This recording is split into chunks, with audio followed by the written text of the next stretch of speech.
Hello, friends. Welcome to the LeggLife podcast. My name is Adam. My name is Sherry. Sherry Beth, what episode are we on? 22. It is our Taylor Swift podcast. Because I'm it. feeling 22. Yeah, This week we are talking all about Taylor Swift facts and trivia. No, we're not. No, we're not. We are continuing. That should be a podcast in the future, though. Oh my gosh. What if we did? I love me some spoilers. Should we do a Taylor Swift episode? I feel like maybe we should. That would be a ton of fun. Yeah. I love a Taylor Swift tribute episode. Yeah. That would be a ton of fun. Okay, but back to what we were actually talking about today. Back to what we're actually talking about. You guys know we're continuing through the month of May in a relationship series. Yep. Every week we've been dealing with a different topic, theme, just something that honestly Sherry and I feel is important when it comes to relationships. Yep. And any relationships, not just marriage, but any kind of relationship you might have. Absolutely. So we've with talked to people. Totally. If people are involved. If people are involved, it is a relationship. Completely. And what we're talking about today is something called giver, taker, matcher. Mm-hmm. It's similar to things like Enneagram, love language, in that, to me, this is helpful to know, both in knowing who you are, how you interact with others, knowing what others are, how they interact with you, but honestly, also just for, I don't want to say like protecting yourself. But kind of, yeah. A little bit, and we're going to talk a little bit about that.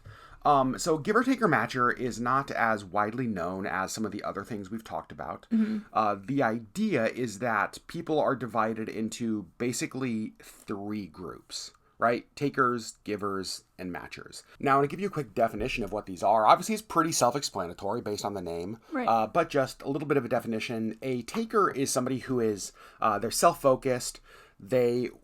Their help is, they will help as long as the benefit to themselves outweighs their personal cost.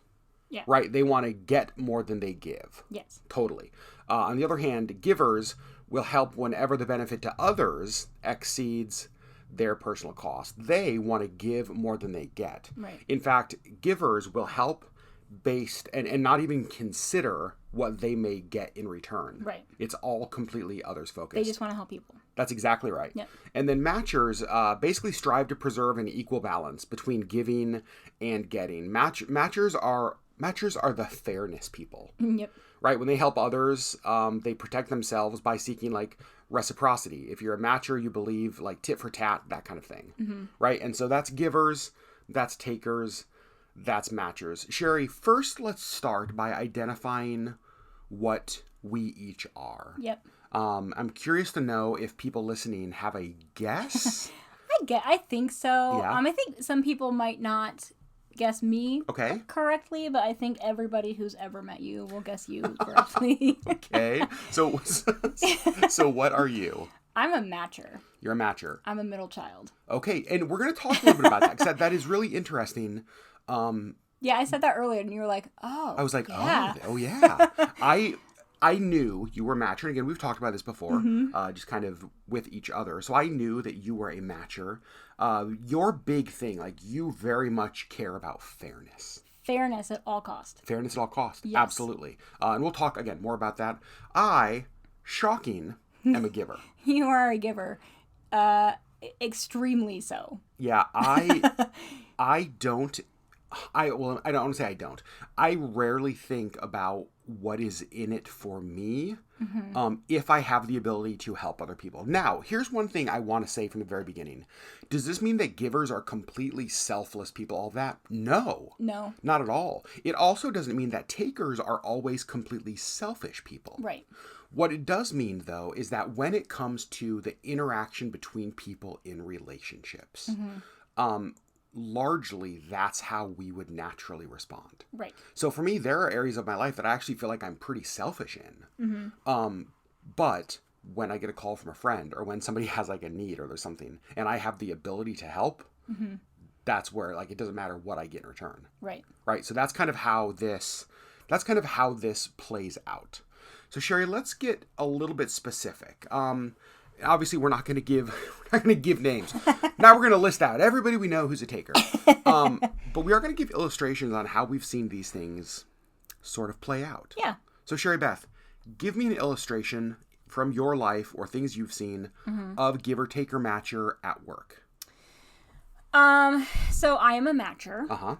And I have a very hard time with people if especially people that I work with, if I just feel like I am having to do all of the work. Yep. It's regardless of whether like whose job description it is, I feel like if everybody's pulling their own weight, then we're good.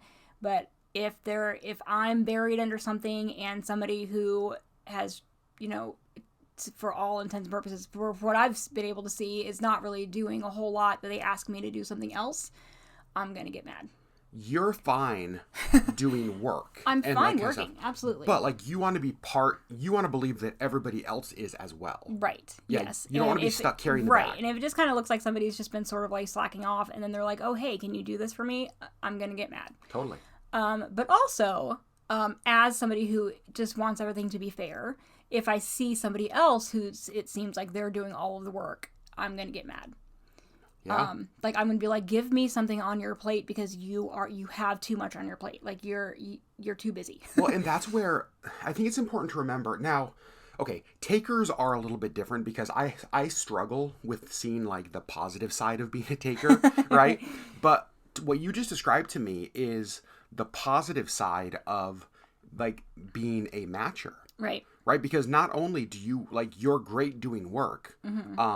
Granted, you don't want to be the only one.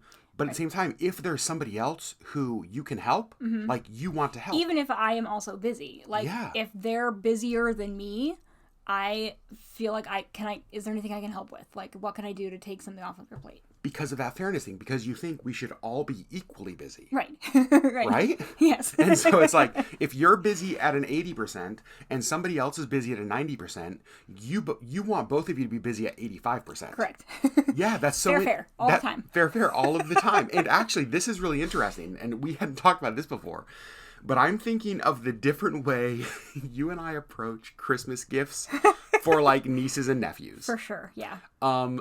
This was one of those things, and just so you know, around the holidays, when we get closer to Christmas, we're going to do a podcast around holiday traditions, just kind of what Sherry was raised with, what I was raised with, but then how we made those things our own.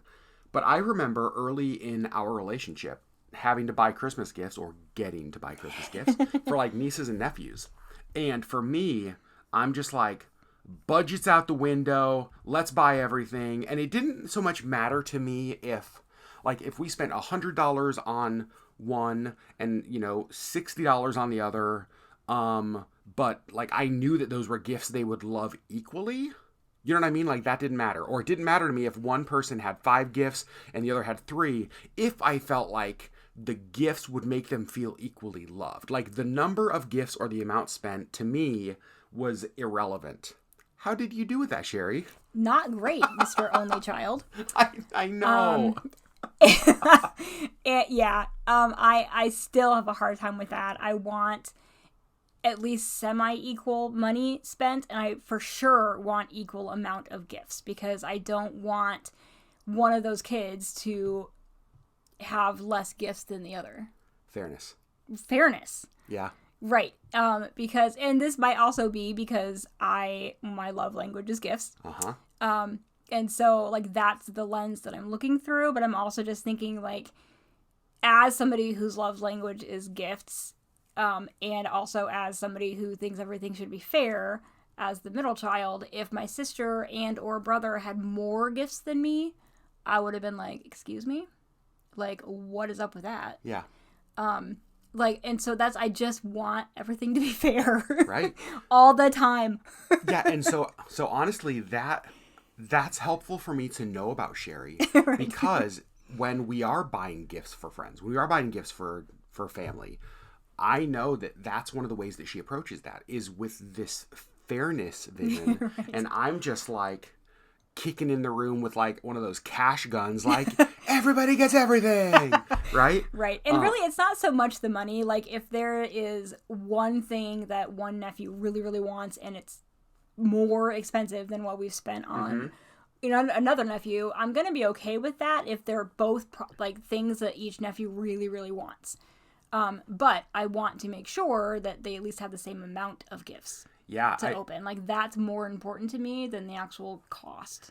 Yeah, and I distinctly remember the first time we had this conversation, me being like, I've literally never considered that. Right. Because you were mostly raised as an only child. Totally. You have an older brother, but he's much older than you. And so most of your life, you were the only kid in the house, and you didn't think about having to have equal parts as your siblings. No, not at all.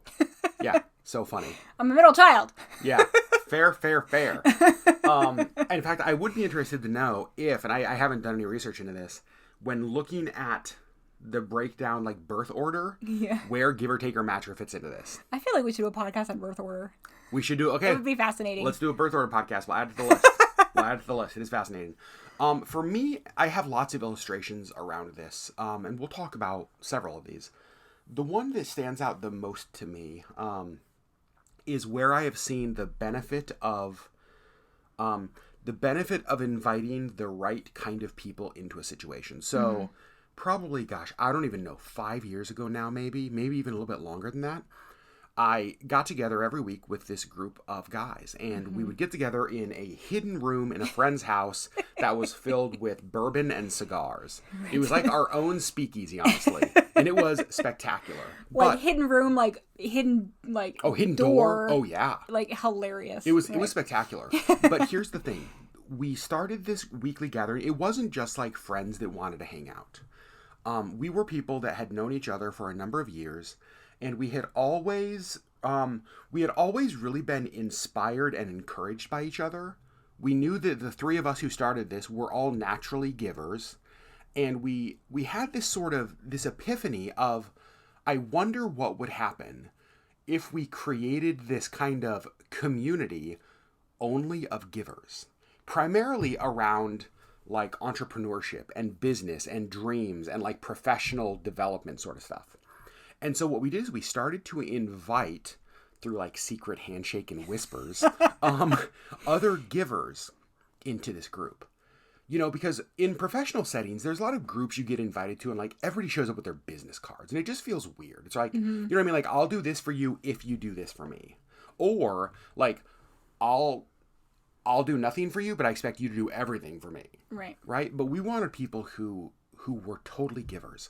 And so we created this weekly gathering and we got together and somebody could bring an idea or a dream or a thought or whatever it was, a business plan. Even like half-baked like not baked, like cookie dough. Like we haven't reached the oven yet. And what you had is you had an entire room full of people with varied skills and talents and resources, and some people that led big companies and other people that were just kind of like fresh out of college and wanting to kind of get going. But everybody in that room was a giver. And so what you got was kind of the collective power of that room. And what's crazy is that out of this hidden room in a house in South Anchorage, we saw a number of very successful businesses started. Like multi-million-dollar, very successful businesses started out of that. We saw a lot of dreams become reality. We saw, a lot of stuff. And it was just a group full of givers. And I think that that's why that group was so successful, is that, we were in from the beginning and then we helped the whole way. I remember a group showing up and like breaking out concrete in the floor of one of our friends' new businesses because like, he had brought this dream to us about this potential business months before. We had walked with him the entire way, given him everything we possibly had. And then, like, his next need was, well, we have to put a bathroom in the new retail space. And so we have to break out some concrete. We're like, all right, like, let's go. And so it was just like, it was spectacular to have those people all in one room. And I think that that's one of the ways that I use giver, taker, matcher in my relationships. Knowing, and so this to me, I don't know every person who I'm in a relationship with. I don't know, oh, you're a giver. Oh, you're a taker. Oh, you're a matcher. I might have an idea. That's where I come in. That's what I was just going to say. Because you have a better understanding of that. Because me as a giver, I'm easily taken advantage of. Right, because you just want to give. But you. But I think, and this can be tied back to me being, well, first of all, a matcher, but also an Enneagram 5.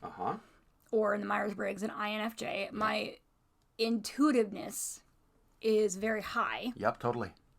I think earlier I called it my bullshit meter. Yep, you definitely did. I for whatever reason, I can get a feeling about people very quickly. Yeah. So, not always, but usually within a few minutes of meeting people, I could tell you where I think they fall. Interesting. In this. And you feel like it's normally fairly accurate. Fairly accurate. And so the example I'm going to use is I feel like, especially for takers who think they are givers, yeah, I can point those out like a mile away. And let's talk about this for 1 second. Yeah. So again, a taker is somebody who they are in it for themselves. Uh-huh. However, one thing Sherry and I were talking about earlier tonight, and this was really interesting, I hadn't thought a lot about this, is as we started talking about takers that we know, we actually said that honestly, most of them probably think they're givers. Right. I don't think that they realize that they are takers. I think if you asked them, they would genuinely say that they are either givers or matchers. Whether that's through delusion or self-deception or whatever it is. Right. And I think, or they think that they have the right intentions, but they don't. Like, they just don't. And so that's where, like, my gut feeling can be like, let's put the brakes on this for a minute. Yep. Like, and there was actually several years ago now, in a previous job of Adam's, where as him being a giver, he was very clearly being taken advantage of, and I, like, so many times I was just like, this is not okay, like, it's not okay, and he was just like, it's fine, like, this is my job, it's fine. Yeah, it's part of my job, it's good. I don't think that this is, like, I don't think this is part of your job, and now, like, kind of being able to look back and be like, oh, yeah, that wasn't great. But in the middle of it, you just being like, no, it's fine. Like, I got this. Was you just wanting to be the giver. Completely. And me just being like, no. Yeah, I think that it's really healthy. This is why I think it's important to have, it's important for givers to have matchers in their life, because a matcher sees that kind of stuff and can help you see it. Yeah. Givers, like, I'm going to speak to my fellow givers out there. We can be taken advantage of easily. We will give too much. We will sacrifice our own everything for the good of others. And we need two things. One, we need healthy boundaries, which, by the way, we're talking about in next week's podcast. Yes.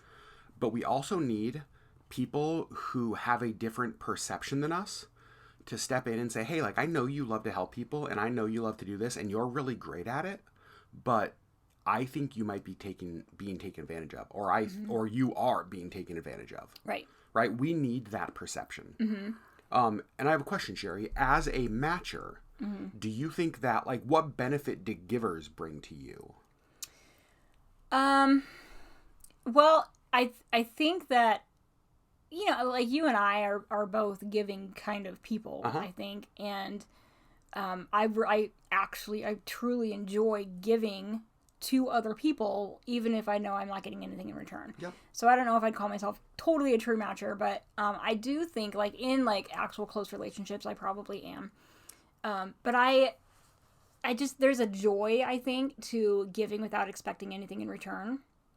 And so for me, like, the benefit of me having you and other givers in my life is that I actually give more, I think, than I take. Yeah. Just as a matcher, because most of the people in my life, I think, are givers. It seems to me like if you're a matcher, you could fall off of one of the, I don't want to say fall off, you could be pulled in one of two directions. Yep. If you're a matcher and you're pulled by takers, it would be easy to become cynical. If you're a matcher and you get pulled by givers, it's easier to become, like, whether it's inspired or empowered, whatever that word is. Right. Right? And so I think that's where you kind of fall. Yes. I think so. Yeah, you're a giver, but you also, you're a matcher, but you also, like, live with a chronic giver. Right. And a lot of my friends are also givers, and so I just think that pushes me over into the giving attitude more often than I think I would naturally fall. So a couple things I want to talk about is sort of the breakdown of friends, where these fall in your life, what to do, that kind of stuff. So for us, I don't want you to hear that you should not have takers in your life at all. Right. Or even that it's terrible to be a taker. I think that it's not great, but I think that you can change your ways. Yeah, that's what I was just going to say. But here's the thing. With takers, I personally have to... So I don't allow takers into my... I'll say inner circle. There's a level of access to my life and to us that takers do not get. Because you know that you can very easily be taken advantage of. Yep. So for me, there's a level of access that you will get if you are a giver or if you are a matcher.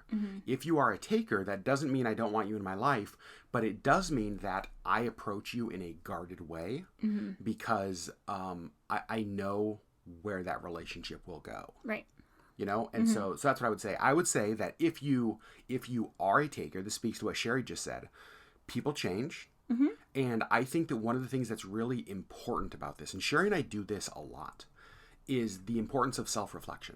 Because you could look at something like this, and it's easy to look at everybody else through this lens, right? It's easy to make a list of all of the takers and be like, screw those people, right? Right. But it's a little more difficult when you sit down and you say, okay, like, let me be really honest. What is my actual motivation behind this action? That's right. Like, do I, when was the last time that I reached out to a friend just to help freely? When was the last time that I stepped in and genuinely didn't expect anything else? When was the last time that if you're a taker, even when was the last time that you did as much as your friends do for you? Right. Right? If the majority of your text messages are asking for something, but then when your friends have a need, you're silent. Right. Maybe. Or your friends don't come to you for a need. Exact, because they know. Exactly. Right. And so that's where self-reflection is good. That's what I think. That's what I think. I really do think. Remember, I think that one of the whole purposes of life is to continue to become a better person along this journey. Right. And everybody can grow. Absolutely. And so I think it's important for us to look at this and say, okay, where am I at with this? Like, realistically, am I a giver? Am I a taker? Am I a matcher? Keeping in mind that might bounce around. Right. You know, again, there are parts of my life where I am very selfish. But at the same time, one of the things that I really do try to be intentional about is that when a friend has a need or there's a way that I see that I can help, I love doing that. Right. And I don't care. Like, there is no scoreboard in my head when it comes to friendships. Right. Right? It's not like... There's a little bit in mine. Well, and that's what I just wanted... That's what I want to get into. But again, for somebody who's focused on fairness, there should be. Right. And I think that, honestly, like, I don't have a lot of friends that are takers because I don't... They don't give a lot to my relationship, and so I don't give anything back. Yeah, because you know it's not what I mean? fair. Like, well, because it's, like if you are a taker, we're probably not going to be friends because I'm a matcher, because you're not going to give anything to a relationship, and well, neither am I. Like, I'm going to match your dedication, and if you're not doing anything for a relationship, I'm not either. Yep. And so, like, I don't think that I have a lot of just takers in my life. Yeah, I don't think so either. I try to limit the amount of takers. Like, there will be a few at arm's distance, but takers tend to be the people that we have to put up the firmest boundaries around. Yeah.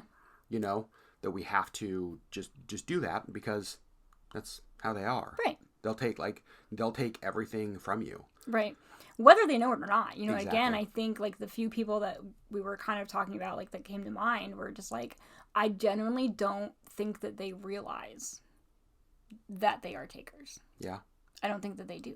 Yeah, I don't think so either. And again, maybe that's like I'm too optimistic, right? Right, but I'm cynical enough for both of us, but I also think that some people just don't know. I think there is just a level of self-reflection that some people just don't do. Yeah, I think you're totally right. So one thing I want to talk about that I thought was kind of interesting, there's a lot out there that's written about give or take or match, and I've read a ton of stuff. And one of the things that I read that really was interesting has to do with success and these personality types. like professional success. Yeah. So I don't know if you guys are like me, but when I thought about, okay, think of the corporate ladder. Think of like who leads big companies, who is succeeding in the professional world, who is kind of right in the middle, and who is on the bottom end. Like, where do you think Give or Take or Match or fall? Sherry Beth, what are your thoughts on that? Well, as we were talking about it, my cynical nature came out. I said I would like to believe that the people at the very top are givers, but my cynical, like, logical side thinks that it's probably takers who have just climbed over the backs of everybody else. Because they'll crush everyone to get where they want to go. Right. That kind of thing? They'll just take until they're at the top. Well, honestly, that was my thought as well. Yeah. Like, I thought kind of takers would be, the willing to step on anyone to get where they're going. Right. Kind of thing. Yep. But what's interesting, and granted, remember, there are exceptions to every rule. Correct, but this is on average. But on average, givers occupy the top and the very bottom. Yeah, of that this. was kind of interesting to me too. Matchers, because it kind of depends on what kind of giver you are. Exactly, and I want to talk about that. So matchers and takers kind of right in the middle. And the reason that they say that givers occupy the top and the bottom is for givers who occupy the bottom part. They tend to be the type of giver that gives to the point where they've given everything away and they're no longer any good to themselves, their coworkers, or their company. Right. Or they're just doing everybody else's work and not getting their own done, so they fail. They fail. That's exactly right. Like they've given so much away that they have nothing else to give, and at the expense of themselves. Right. However, the top end of the givers, and this was really interesting, it was talking about how when a giver tends to start succeeding in business, what happens is that all of the coworkers, all the people around them, they're cheering for them. They're rooting for them. Oh, he totally deserved that promotion. Well, because when the thing that was written that stuck out to me said, when a giver wins, everybody in the company wins. And the company. Right, because it's a trickle cascade effect. That's right. Like, when a giver does well, he or she ensures that everyone around them does well. I was going to correct that. I caught him. Or she. No, I caught it. I know. And so that's one of the differences. Right. However, when takers start to succeed, they've normally stepped on so many people that other people want to pull them down. Right. You know what I mean? Other people want to, like... They don't want to see them succeed because I do more work than this person does. Why are they getting a promotion? That's exactly right. Like, takers have burned so many bridges that there's people that are gunning for them. And so givers, when done in a healthy way, and when their focus really is on, like, I want to bring everybody else around me up, tend to experience the most amount even of professional success. Right, which is really interesting to me. It's super interesting to me. So that was one of the things that really did stand out to me. Because to me, I could go, as a giver, I could go to either of those. There have been times of my life when I've been the kind of giver that gave to the point where I had nothing else, right? Like I gave to the expense of myself. Right. But at the same time, I hope that I've also been the kind of giver that, like, when I experience a win or when good things happen, like, I want others to come with me. Right. So there's that. And I'm just the matcher. I'm just the middle. Yeah. Middle of the road. Well, what was I'm not going to advance because I'm not willing to give that much. Well, and honestly, that's kind of what it was saying, is that, like, matchers aren't willing to, like, they really do just fall into that middle space. Right. Because I don't want to say people are indifferent to them, but in some ways. Kind of, yeah. Right? I just fall under the radar because I don't give, but I also don't take, so. And it's one of the interesting things to me. Oh, you still work here? Cool. Oh, you're still here. Huh. That's cool. But it's interesting to me because I think even about in business, there's like this whole idea of, like, creating value, right? Creating value. And some people fake that. Some people create value, but they want to do it because they're going to get something out of it. And they don't actually create value. They think they do. Right. Almost like perceived value that's not really there. Right. And so there's some people that want to give off the perception of being a giver because they think that's what will help them succeed. Right? Like, oh, if I look this way, if I get people to think this way, then I will get this thing. That's not being a giver. That's being a manipulator. Correct. Right? Yes. Like, yeah. Yes, and that's where the givers at the top, I think that's where it's healthy to have matchers around you. To be like, nope, this person is, nope. Matchers to me are the snipers. Correct. Like, y'all just pick people off. It's like, nope. There's all the skeletons in their closet. Exactly. I have a list. Hold on. Let me get it. That's totally true. Yeah. So to me, like, I think, here's what I would say. I would say that if you're a giver, awesome. If you're a matcher, awesome. I don't think that there's a hierarchy between those two, honestly. I think that between those two, there actually can be a very healthy rhythm. That we benefit each other. Right. Because again, Adam, I think, could just give until he has nothing left. Me being like, nope. Yeah, I need your voice, and the exact same thing is true. Yep. Right? Yep. If you're a taker, stop. Right. Right? Realize that this is how you are and do something to change it. Like, and I don't really have like specifics of how to make that happen. Oh, I have some. Okay, go. For me, if you are even questioning on like, boy, I don't know if I'm a taker or I don't know if I'm a matcher. I'm going to interrupt for just a second. When we first started talking about this, I was like, I'm a taker. And you were like, no, you're not. And then you started actually pointing out how I'm actually a matcher, which is very accurate, I think. So, I think any self-reflection is good. Yeah, very much so. Right. I think so. And so I would say that if you aren't sure where you are, or if you say, you know what, like, here's what I know. I don't know where I am, but I know I'm not a giver. Be intentional about just doing some of that stuff. Yeah. You know what I mean? Like make an effort. Try to do something. Do something nice, just like knowing that you will not get anything back. Be kind for no reason. Correct. Some would say. Practice radical empathy. We should make stickers. And so that's what I would say. Like, to me, this is one of those muscles that you have to work. Yeah. You have to practice. Because for some people, this isn't natural. I am not naturally, I think, well, I'm probably naturally a giving person, but having givers in my life makes me much more of a giving person. Well, here's where I think it's important to differentiate between something you just said. Because there are a lot of areas of your life that you're a very giving person. Like, you are incredibly generous. Like, I'm even thinking financially. Like, when there are needs that we see, like, you're just like, take care of it. You know what I mean? Give it. You're not like oh, you know what? Let's take care of 10% of that need. You're just like, nope, write the whole check. Like, take care of it all. Like, you're very generous when it comes to like the meeting of those kind of needs. I think for you, where you tend to be more of a matcher is in the relationship. Yeah. Once people get involved, it's, some of that middle childness comes out, and like, right? Yep. It's like, we need to like, fairness. Here we go. And so I think that you are very generous in a lot of areas of your life. But I think that when it comes to relationships, that's where fairness just matters so much to you. Yeah, that's probably true. So yeah. So to me, as a giver, I need to be better about not allowing myself to be taken care of and having healthy boundaries. Taken advantage of, sorry. You as a matcher, you need to ensure that where you're being pulled, the side you're falling toward is giving and inspiration, not taking and cynicism. Yep. Right? Because that's kind of that constant pull. Yes, because I think I am a naturally very cynical person. And so you can go there quickly. I can get there quickly. Yeah. Yeah. Absolutely. So you guys, there you go. There we go. Giver, taker, matcher. Yeah, we would love to know if any of you ever heard of this. Yeah.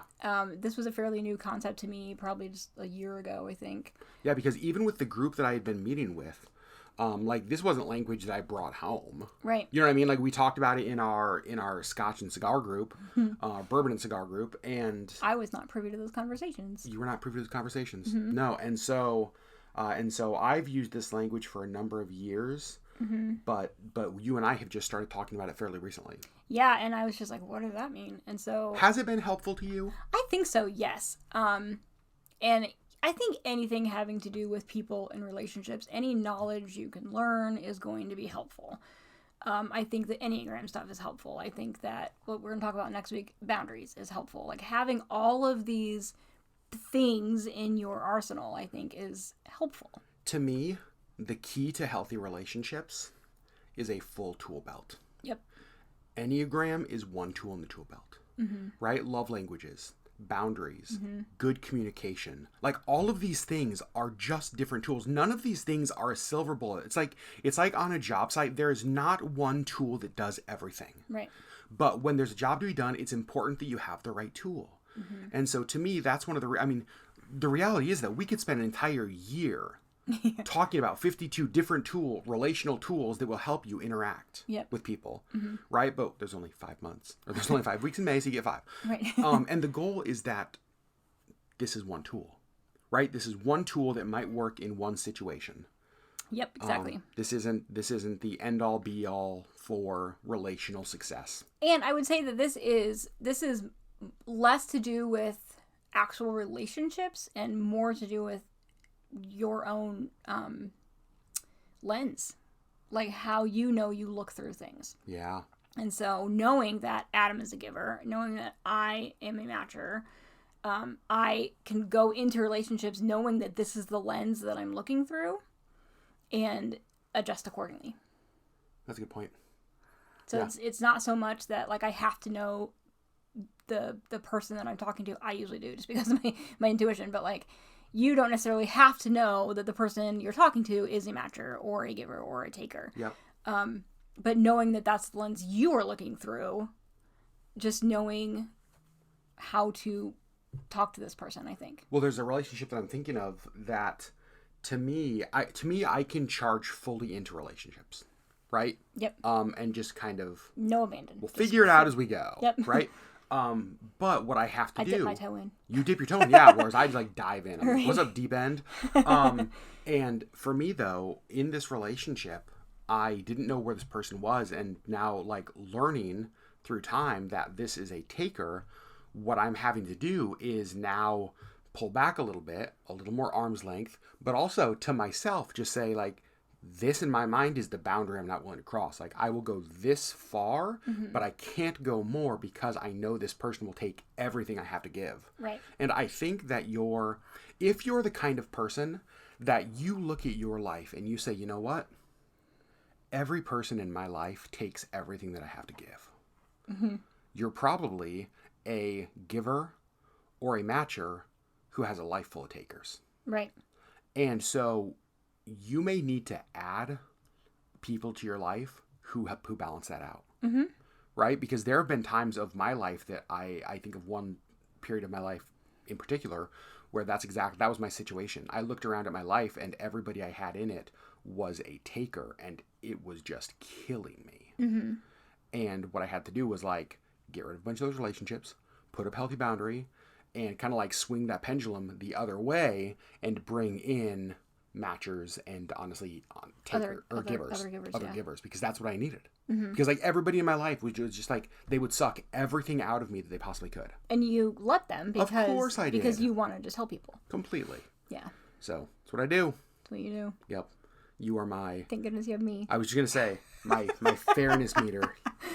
My scoreboard. Yep. Goodness gracious. Yeah. You guys, that is Give or Take or Matcher. We want to hear from you guys on this. Yeah, just like Sherry said, is this something you've heard of before? Do you have questions about this? Head over to our YouTube page. Look for that community tab. Every week we post a little graphic about this where you can ask us questions. You can interact with us over there. Yeah, I think this was good. I think it was good too. It's one of the topics that isn't discussed a lot. I wanted to discuss it. I knew that not a lot of people would know what this was, but I have found this incredibly helpful in my life. Yep. I hope others do as well. So friends, our Taylor Swift episode 22 is now done. Yep. Let's pay attention for a future actual Taylor Swift episode. Ooh. We should start planning that. We should. I put it in our notes. You put it in our notes? Sure did. You're amazing. Taylor Swift tribute is what I wrote. that is going to be an amazing episode. Yep. Friends, we love you guys. Thanks for being a part of our LeggLife community. Thanks for listening here to the LeggLife podcast, and we will see you next week.